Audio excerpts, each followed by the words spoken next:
Okay, here's your bell for today. It's an opinion. How do you think you're going to do on the quiz today? The quiz is over exponents. So write me a sentence or two. Don't just say good. You're not going to get your points if you just say good or bad or IDK. Those are not acceptable answers. Oh my gosh. Write a complete sentence for me, okay? When you're done with that, you can pass it up or you can turn it in, whatever the sub would like you to do.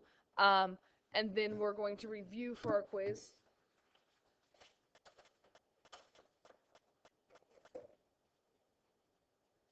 So I have this review worksheet that the sub has for you. Actually, you can go ahead and pass that out if you want because they can write some notes on it. We have those rules. Basically, I just want to go over the rules with you, and then I want to give you some time to work on this, and then we'll go over it. So if you have the worksheet, or if you want to write this on another paper, I just want to kind of go over the basic rules that we learned about for exponents this week. And the rules are, when do I multiply, when do I add? If we have a to the x times a to the y, remember, if the bases are the same and we're multiplying, what do we do with those exponents? We add them. So if you want to write this somewhere on that worksheet, kind of off to the side, you don't need a lot of room on here, plus we're not doing every one of these. When we multiply with the same base, we add the exponents. When we divide with the same base, what do we do with those exponents? We subtract them. What else did we learn? The negative, right? If I have a to the negative x, remember that's my ticket. We don't leave negative exponents in our answer. So that's my ticket to cross the fraction bar. So right now it's over 1. So I move it to 1 over a to the x. I turn in my ticket. We learned the 0 power. Anything to the 0 power is 1. We also learned the power to a power. If you have a to the x all to the y with parentheses, we multiply those exponents. So it's a to the x times y. And the last rule is just kind of distributing. If you have like a times b all to the x power, or a divided by b all to the x power, remember that we give that exponent to everything inside those parentheses. Those are not bad rules separately, but when you put them all together, it's easy to get them confused. So that's why I wanted you to write them out. And then I kind of have this worksheet. It's a long worksheet. There's 30 questions on it. We're not going to do all 30. But what I want you to do is, on this worksheet that you have that says properties of exponents, I want you to do the following numbers. Number 1, number 6, number 8, number 13, number 15, number 21, 25, 26, and 28. So what is that? 9 problems. I want the sub to give you, I don't know, 10 or 15 minutes to work on this, or if everyone gets done, you can unpause the video whenever everyone's finished. But no more than 15 minutes. If we get all finished with this before then go ahead and unpause the video, and I'm going to go over how to do these before we take our quiz. So work on these, and then as soon as you unpause the video, I will have the answers for you.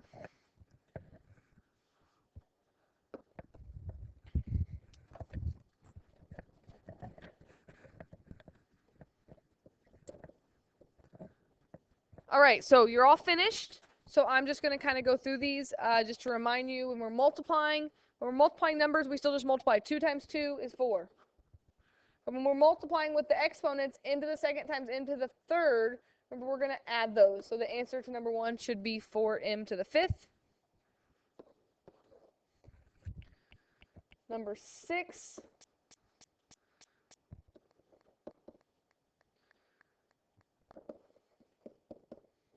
Doing some extra ones here with some letters, some more numbers, some negatives. Again, you have options here. You could move your negatives down like we've talked about, but we also could just add these and then deal with the negatives at the end. Again, 2 times 2 is 4. When I put my x's together, again, I'm adding these exponents. So 3 plus negative 1 is x squared. And when I add these, what is negative 3 plus 3? 0. Do you think I want you to write your answer like that?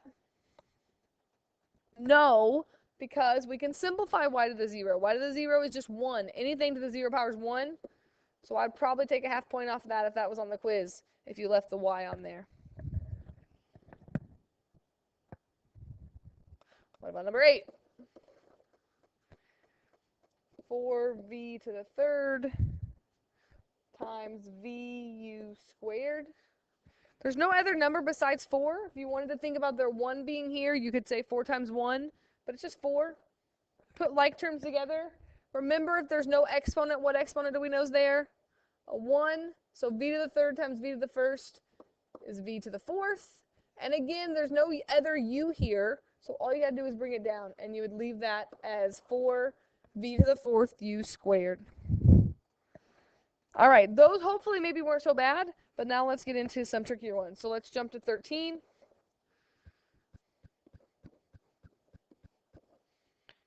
Remember yesterday we talked about the powers on the outside goes to everything on the inside, and we tend to forget when there's a number there that 4 also goes to the 4. So we would say that's 4 to the fourth, and 0 times 4 is still r to the 0. Just like over there on number 6, r to the 0 is just 1. Really, you could work that out, but, you know, if you left it as 4 to the fourth, I would give you credit.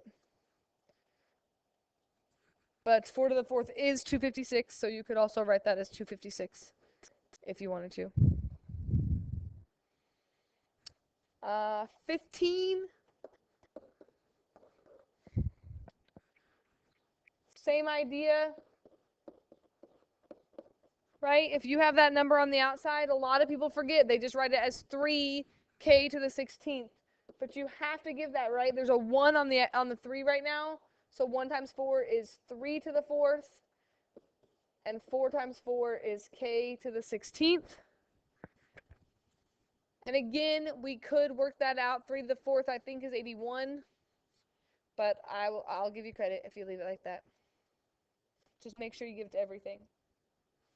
Now on the back side of this paper is the division stuff. So starting with 21, r to the second over 2r to the third.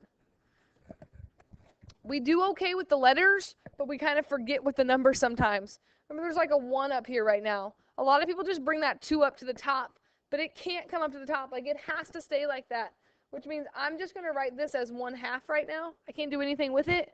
I can't divide it, so I'm going to leave it like that. But with division, with the exponents, remember we subtract. And 2 minus 3 is like r to the negative 1.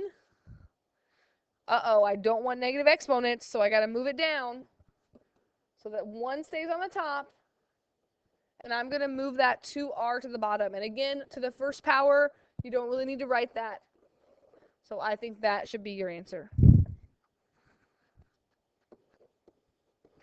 25 is very similar to 21, except for it has a negative exponent already in it. And again, there's more than one way you could do this, but that 3 cannot move. It does not have a ticket. It doesn't have anything to go with it. So that 3 is going to stay there. But I see that negative 4, and that tells me it has a ticket to move to the bottom of the fraction bar. So I know I can move that down. And now they're both on the bottom together. And what do I do when I'm multiplying with the same base? I add the exponents. So that one would be 3 over m to the 7th. So pay attention to the numbers. Pay attention to the exponents. Now look at these last ones. I gave you like one like this on your quiz, and I gave you a crazy one as extra credit.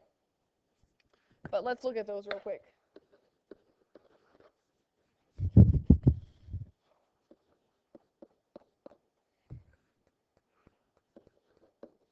And again, just like we talked about yesterday, there's more than one way you can do these. I like to move my negatives around. Maybe you don't like moving everything around. But I really feel like that it helps people not make negative mistakes. So when I see a problem like this, if it has a negative exponent, I'm going to move it around. If it doesn't have a negative exponent, I'm going to leave it alone. Okay? Also the 2 and the 3. Don't freak out about this, right? Can you simplify 2 over 3? It's a really ugly decimal. So that 2 over 3 is just going to stay there. 2 over 3. I could also do some other simplifying right now if I want, but I'm going to move my negatives. So if it has a negative exponent, I'm going to cash it in and move it to the other side of the fraction bar. If it doesn't, I'm going to leave it alone. So x to the fourth doesn't get to move. X squared doesn't get to move. But look at my y's. They both get to move. So y to the 3 goes on top now. Y to the 4 goes on the bottom because they both have a negative exponent. But what about my z's? Only one of them has a ticket. So this z up here gets to move to the bottom along with the z to the 4th. Okay, again, not required to do it this way, but I just think it makes it easier sometimes to cash in those tickets. So I still have my 2 over 3. That's taken care of. Just going to cross it out as I go. Now look at my x's. I'm just going to subtract 4 minus 2 is x squared. Maybe I shouldn't draw such a long line here. I'm going to write that as x squared. When I put these together, when I subtract 3 minus 4, I'm going to get negative 1.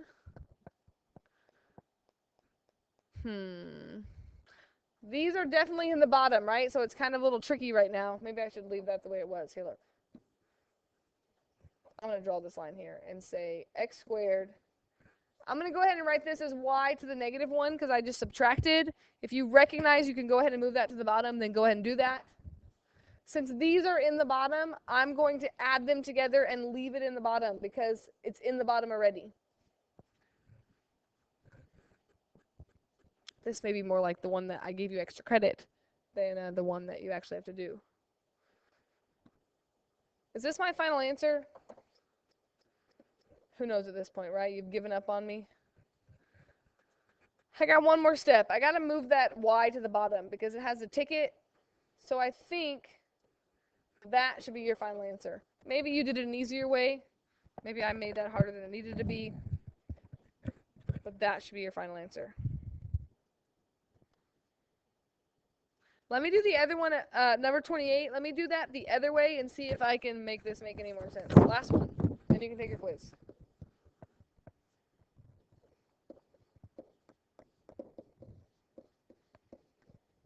Oh my gosh, it's still the 2 and the 3, isn't it? I still can't simplify 2 over 3, so I'm going to leave it alone.